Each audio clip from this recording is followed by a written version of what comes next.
Selamat datang di Institut Teknologi Kesehatan dan Sains Wiyata Husada Samarinda. Bismillahirrahmanirrahim. Assalamualaikum warahmatullahi wabarakatuh.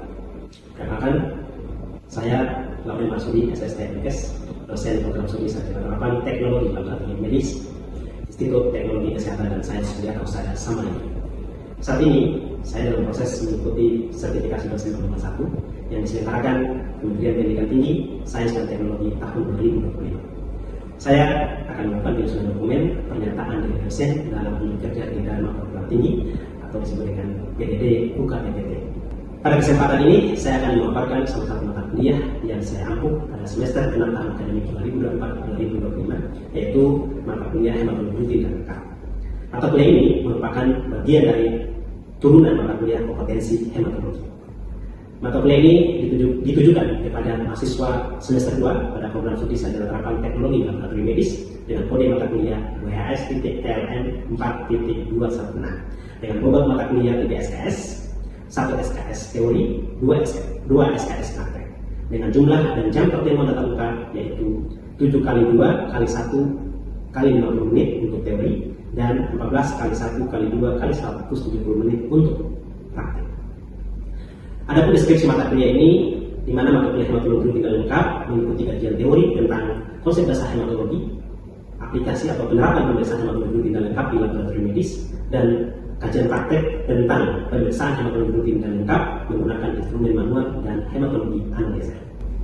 Adapun CPNK, capaian pembelajaran mata kuliah atau CPNK, diharapkan setelah menempuh mata kuliah ini mahasiswa mampu melakukan dan menilai hasil pemeriksaan hematologi rutin dan lengkap memulai tahap analitik, pas-analitik dengan menggunakan instrumen manual dan hematologi analyzer secara terampil dan pretest. Sub CPNK 1, mahasiswa mampu menerapkan tentang konsep dasar hematologi. Sub CPNK 2, mahasiswa mampu menerapkan pemeriksaan hematologi rutin dan lengkap. Sub CPNK 3, mahasiswa mampu melakukan dan menilai hasil pemeriksaan hematologi rutin dan lengkap menggunakan instrumen manual dan hematologi analyzer. Metode pembelajaran yang digunakan pada mata kuliah ini yaitu untuk perkuliahan teori menggunakan metode ceramah dan cooperative learning dengan pendekatan Student Team Achievement Division atau STAR. Sedangkan perkuliahan praktik menggunakan metode sinkronos langsung dengan strategi praktik laboratorium dan metode asinkronos mandiri dan kolaboratif dengan strategi pembelajaran penugasan mandiri dengan menyusun laporan praktik. Adapun penilaian proses dan hasil pembelajaran terdiri dari aspek teori, di mana yang dari sini adalah aktivitas partisipatif meliputi kehadiran dengan bobot 10%, tugas dan presentasi 20%, keaktifan dalam diskusi 10%, kuis 10%, UTS 25% dan UAS 25%. Sedangkan aspek praktik yang dinilai adalah kehadiran 10%, laporan praktikum 30%, kuis 20% dan OSCE dengan bobot penilaian 40%. Nah, hasil belajar mahasiswa disampaikan kepada mahasiswa sebagai bentuk feedback, merupakan bentuk transparansi dan objektivitas dalam proses penilaian belajar mahasiswa. Adapun bahan kajian teori atau yang menjadi materi teori dalam mata kuliah ini, yang pertama adalah pengertian fungsi dan komponen darah, yang kedua hemopoiesis, yang ketiga sintesis, struktur dan tata fungsi hematologi, yang keempat pengertian tujuan dan prinsip pemeriksaan hematologi rutin dan lengkap, yang kelima pemeriksaan hematologi menggunakan alat hematologi analyzer, yang keenam jaminan mutu pada pemeriksaan hematologi, yang ketujuh faktor-faktor yang mempengaruhi hasil pemeriksaan hematologi dan penanganan limbah pada pemeriksaan hematologi. Sedangkan bahan kajian praktik yang pertama, mahasiswa melakukan pemeriksaan hemoglobin, yang kedua melakukan pemeriksaan hematokrit, yang ketiga pemeriksaan hitung jumlah leukosit, yang keempat pemeriksaan hitung jumlah eritrosit, yang kelima pemeriksaan hitung jumlah trombosit, yang keenam pemeriksaan hitung jumlah leukosit, dan yang ketujuh pemeriksaan lanjut darah atau PLD. Mulai dari tahap analitik, dan pasca analitik. Kuliah ini dalam proses pembelajaran kami menggunakan referensi buku yang telah kami tulis, ya, dan kami termasuk bagian dalam tim penulisan buku itu dengan judul Hematologi Teknologi Laboratorium Medis. Ya. Nah, ini buku yang kami tulis bersama tim, ya, dan kami gunakan untuk dalam proses pembelajaran, ya, di kelas. Kemudian ada juga buku-buku pendukung utama lainnya seperti buku praktikal hematologi, kemudian hematologi praktik, ya, kapitas hematologi. Selanjutnya Berikut kami sampaikan cuplikan pembelajaran yang kami sampaikan di dalam ruang kelas untuk materi teori dan di laboratorium untuk materi praktik. Selamat menyaksikan.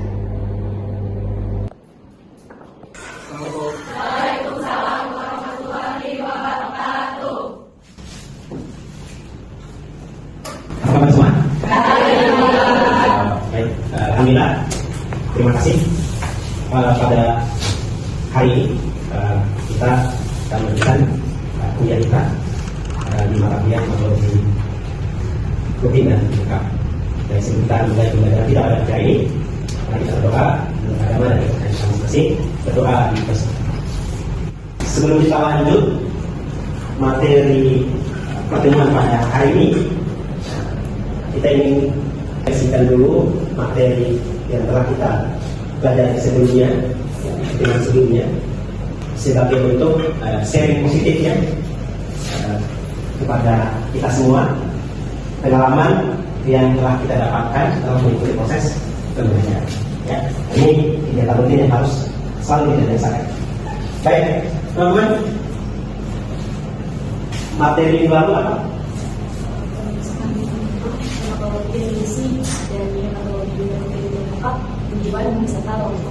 Oke, baik. Siapa yang bisa sharing positif terkait materi sebelumnya? Oke, silakan. Baik, selamat pagi teman-teman semuanya. Baik. Jadi di sini saya akan membagikan apa yang saya dapatkan selama materi kemarin yang telah Bapak sampaikan, yaitu mengenai definisi dari pemeriksaan hematologi rutin dan lengkap, dan juga tujuannya serta ruang lingkup dari pemeriksaan hematologi rutin dan lengkap.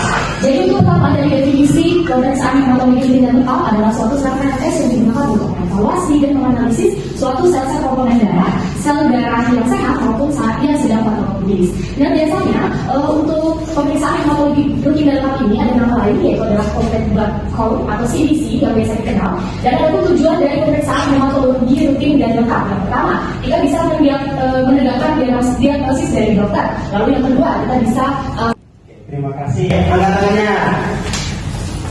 Panggil namanya. You are great. Baik, terima kasih. Oke, selanjutnya siapa lagi yang mau sharing positif? Terima kasih Alda untuk pemaparan materi ini. Saya ingin menambahkan mengenai materi pemeriksaan hematologi rutin dan lengkap yang memiliki beberapa parameter pemeriksaan. Dan saya akan memfokuskan hari ini mengenai pemeriksaan hemoglobin dan pemeriksaan jumlah eritrosit. Yang pertama, pemeriksaan hemoglobin bertujuan untuk mengukur kadar hemoglobin dalam darah untuk membantu mendiagnosis adanya anemia atau polisidemia.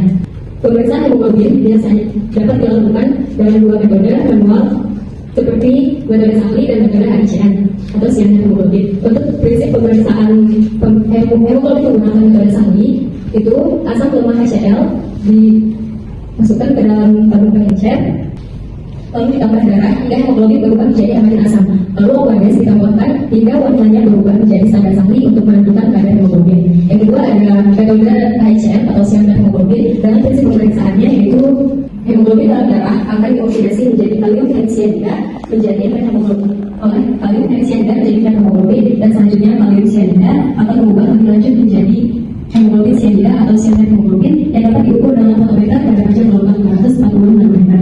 Baik, terima kasih.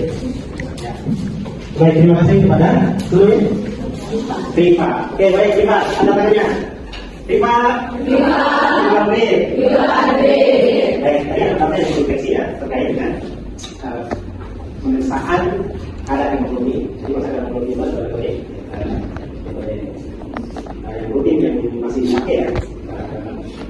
Baik secara manual maupun sebelumnya yaitu pada manual yang masih dipakai adalah metode Sahli.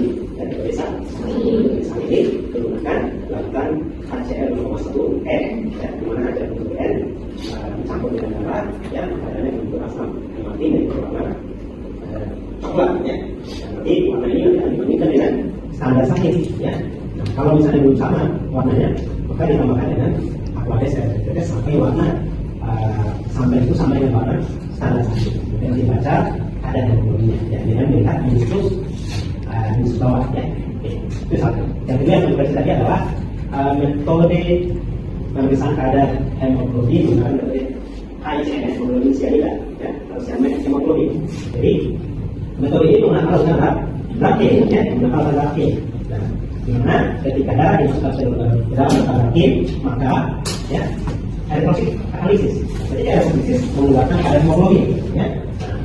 Hemoglobin yang keluar itu akan dioksidasi, akan dioksidasi menjadi hemoglobin pada kalium bersianida. Ya. Nah, kemudian hemoglobin itu ya, akan berubah menjadi hemoglobin sianida dan kalium sianida. Nah, nanti hemoglobin sianida yang tertentu kita akan diukur menggunakan fotometer, ya, dengan menggunakan prinsip fotometer. Seperti itu, ya. Nah, ada pun tadi terkait dengan jumlah eritrosit, ya, jumlah eritrosit. Kalau cara membuat, ya, kita menggunakan metode itu atau improvement membuat, ya. Pengejarannya ada dua, pengejaran yang menggunakan pidatoran eritrosit, ya. Yang kedua adalah menggunakan cara langsung. Dan cara apa itu menggunakan pengejarannya adalah lakukan apa? Kaya, ya. Kemudian kalau di mikroskop dibaca liter besarnya mulai sampai 3 kali. Masukkan.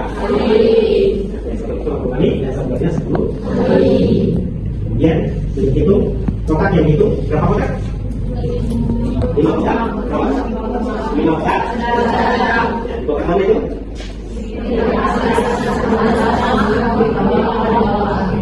Oke, sebenarnya itu ya.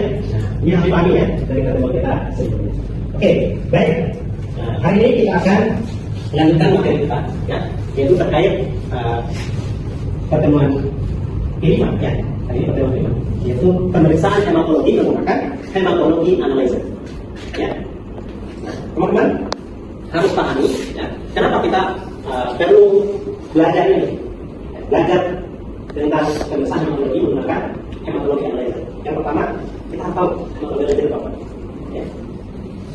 Kemudian yang kedua adalah tahu parameter pemeriksaan hematologi yang bisa diperiksa dengan menggunakan alat hematologi analyzer apa saja. Tadi kan disebutkan ya, ada pemeriksaan tadi kita ada. Apakah tidak boleh bisa diperiksa dengan menggunakan alat hematologi analyzer? Nah, ada alat hematologi analyzer yang belum bisa melakukan pemeriksaan lari darah, tapi alat yang terbaru, ya, yang sudah canggih atau yang terupdate itu sudah ada alat yang bisa juga langsung memeriksa laju darah darah, ya, misalnya darah. Kemudian yang ketiga adalah harus tujuannya untuk memahami bagaimana prosedur pemeriksaan hematologi dengan menggunakan alat hematologi analyzer. Seperti apa prosedur pemeriksaan pemeriksaan hematologi dengan menggunakan alat hematologi analyzer. Kemudian yang keempat adalah mengetahui bagaimana sih prinsip kerja alat hematologi analyzer ini. Prinsip kerja seperti apa? Yang terakhir adalah teman-teman dengan mengikuti perkuliahan ini, materi ini, teman-teman harus akan bisa, ya, menginterpretasi hasil pemeriksaan hematologi yang dikeluarkan oleh alat hematologi analyzer. Ya. Ini target, ya, dari materi. Ya. Sekarang kita lihat, ya, apa itu hematologi analyzer? Jadi hematologi analyzer ini adalah alat otomatis, ya, alat otomatis yang digunakan di laboratorium medis. Ya. Untuk apa? Yaitu melakukan analisis darah lengkap atau kita bisa sebut dengan complete blood count atau CBC, ya, secara cepat, akurat, dan efisien. Kenapa? Karena alat ini sangat penting dalam praktek hematologi klinik karena bisa melakukan pemeriksaan sekaligus dengan parameter yang banyak dengan volume yang sedikit dibandingkan dengan menggunakan cara manual atau kita salah satu. Nah, tapi dengan alat hematologi analyzer dengan sampel yang sedikit itu bisa melakukan pemeriksaan dengan banyak parameter. Nah, ini kelebihan kita menggunakan alat hematologi analyzer dalam melakukan pemeriksaan hematologi. Ya, oke. Nah, dalam memilih alat hematologi analyzer kita harus paham dulu ini alatnya jenisnya apa. Ya, jadi ada beberapa jenis alat hematologi analyzer yang terus update sampai hari ini. Ya.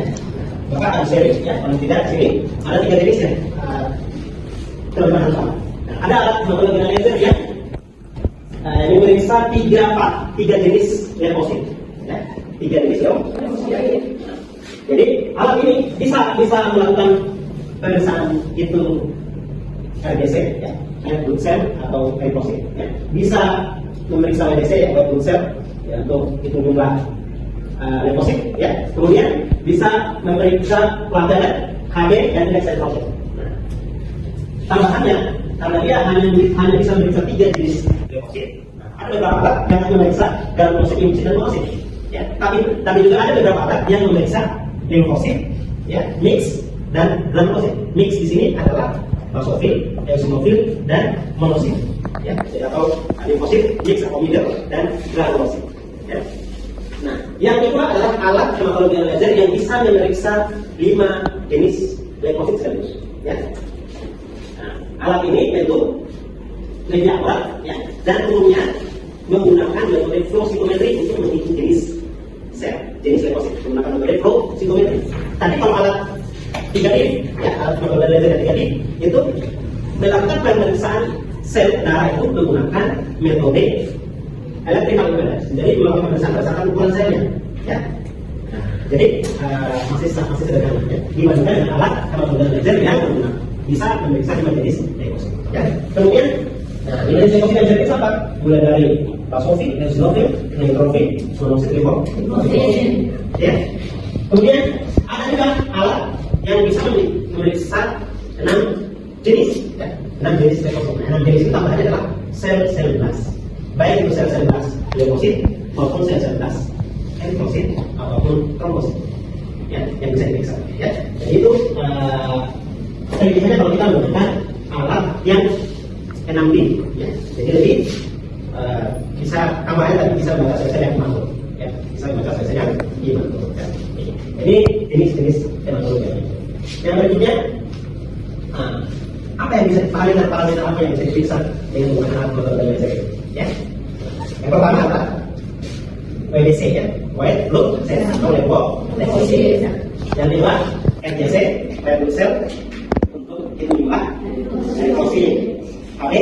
Kemudian ACT, ya, emang. Kemudian indeks eritrosit, ya, indeks eritrosit ini parameternya MCV, ya, mean corpuscular volume, ya, MCH, mean corpuscular hemoglobin, ya. Kemudian MCHC, ya, mean corpuscular hemoglobin concentration atau konsentrasi hemoglobin dari rata-rata, ya. Kemudian RDW, SD, ya, red distribution rate, ya, yang bentuk standar deviasi ataupun yang bentuknya coefficient bias. RDW, SD dan RDW C, ya. Nah, itu untuk indeks eritrosit. Ya. Kemudian bisa juga platelet, ya. Selain platelet count, ya, jumlah absolut plateletnya, tapi juga bisa memeriksa indeks trombosit, ya. Indeks trombosit apa itu? Platelet rate. Platelet rate ini sama dengan ACT. Jadi volume atau proporsi trombosit di dalam darah, ya. Platelet rate PCT, ya. Kemudian PDW ini sama dengan RDW kalau eritrosit, ya. Platelet distribution rate ini untuk variasi ukuran trombosit, ya. Kemudian ada MPV, ya. MPV ini sama dengan MCV kalau eritrosit, ya. Kemudian platelet volume, ya. Volume rata-rata volume trombosit, volume trombosit, ya, rata-rata volume trombosit, ya, di dalam darah. Kemudian bisa memeriksa jenis limfosit. Jenis limfosit kalau alat hematologi yang 3D, ya, bisa monosit atau limfosit mix, neutrofil, ya. Kemudian atau kalau alat yang bisa memeriksa diferensial.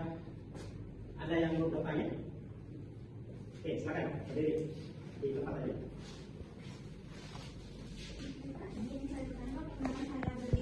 Kalau pertanyaan saya yaitu mengenai prinsip metode instrumentasi dari hematologi analyzer.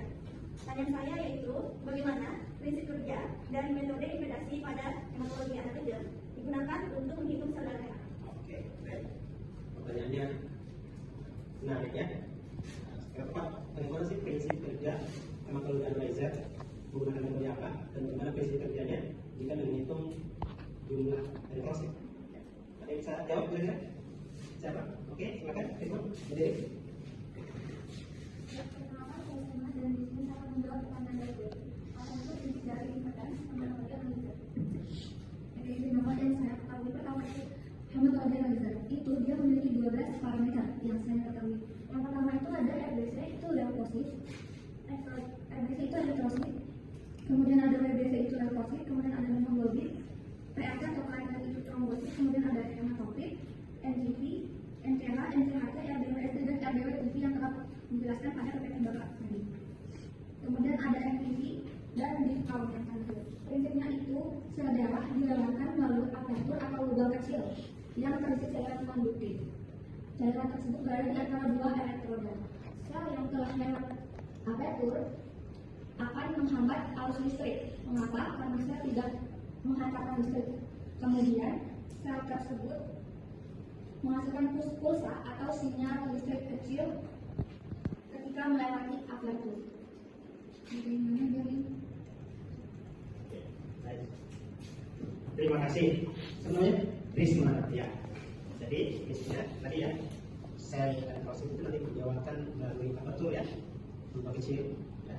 Karena yang akan disebutkan dua sisinya itu ada arus listrik ya, sehingga ketika sel melewat akan menimbulkan hambatan ya. Hambatan ini akan memberikan sinyal yang disebut dengan pulse ya, pulse. Berapa pulse yang melewat di situ? Jadi berdasarkan ukuran. Nah, pulse itu nanti akan dihitung sebagai satu sel. Jadi berapa banyak pulse yang dilewati maka segitu jumlahnya. Gitu, ya. Baik, ada lagi? Oke, silakan. Perkenalkan, saya Sabrina. Saya ingin menanyakan mengapa hasil yang dikeluarkan dari hematologi analyzer terkadang salah. Apakah bisa faktor dari kesalahan sampling atau dari cara pengoperasian alat hematologi analyzer? Jika sampling dan cara pengoperasian yang mempengaruhi hasil, kesalahan apa yang paling sering menyebabkan hasil yang salah? Terima kasih. Baik, terima kasih. Silakan bisa jawab. Oh, silakan. Ya. Mary, ya, silakan Mary. Baik, sebelumnya perkenalkan nama saya Mary Angelin. Saya izin menjawab pertanyaan dari Sabrina. Tadi pertanyaan Sabrina itu kesalahan yang menyebabkan hasil yang salah dalam alat hematologi analyzer. Jadi tentu alat atau instrumen pasti terdapat kelemahan atau faktor yang mempengaruhi, yaitu kualitas sampel yang salah seperti volume yang salah, lalu antikoagulan yang digunakan itu salah. Seperti untuk pemeriksaan di alat hematologi analyzer ini menggunakan antikoagulan EDTA, tabung berwarna ungu. Lalu kemudian terkait sampel yang misis atau faktor lain yang terkait dengan instrumen seperti selang pengisap sampel yang tersebar. Lalu untuk memastikan tidak terjadi kesalahan yang menyebabkan hasil yang sama, alat itu harus dikalibrasi sebelum memeriksa sampel. Harus melakukan quality control terlebih dahulu. Oke, mungkin itu jawaban dari saya, Bapak cukup. Terima kasih. Oke, kita angkat tangan semuanya. Kita berikan apresiasi kepada mereka yang sudah bertanya. You are great all. You are great all. Terima kasih. Baik, saya kira cukup ya untuk materi kita pada pertemuan kali ini. Dan sebelum kita tutup, saya minta ya ada yang bisa sapos ya seperti kebiasaan kita sebelum dan setelah pembelajaran, ada sapos seri positif terhadap pengalaman yang diperoleh setelah mengikuti proses pembelajaran. Siapa yang sapos?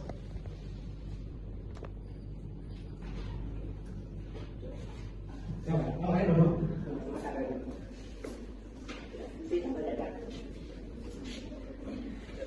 Baik, teman-teman semua, review pengalaman dan pelajaran yang diberikan oleh Bapak yang sudah saya tulis di buku juga, yang telah saya dapatkan yakni pemeriksaan dari hematologi dengan metode analisa merupakan metode modern dan otomatis yang digunakan untuk menganalisis berbagai komponen darah seperti jumlah sel darah merah, eritrosit, saudara leukosit, trombosit, dan hemoglobin dan parameter lainnya.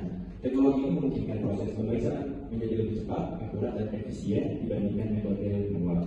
Dengan menggunakan prinsip panggilan sel, flow cytometry, potential dan volumetry, hematologi analisa dapat memberikan data kuantitatif dan kualitatif tentang kondisi dalam pasien. Yang penting untuk diagnosis, pengetahuan, dan evaluasi pengobatan berbagai penyakit seperti anemia, infeksi leukemia, dan gangguan hematologi lainnya.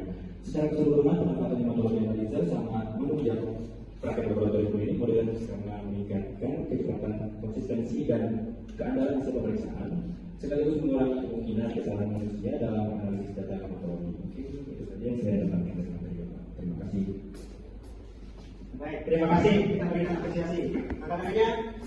Reno. You are great. You are great. We love you. We love you. Oke, baik. Terima kasih atas partisipasi teman-teman semua pada pertemuan kita hari ini. Sampai ketemu lagi di pertemuan selanjutnya. Ya, kita cukupkan dengan Assalamualaikum warahmatullahi wabarakatuh dan selamat pagi.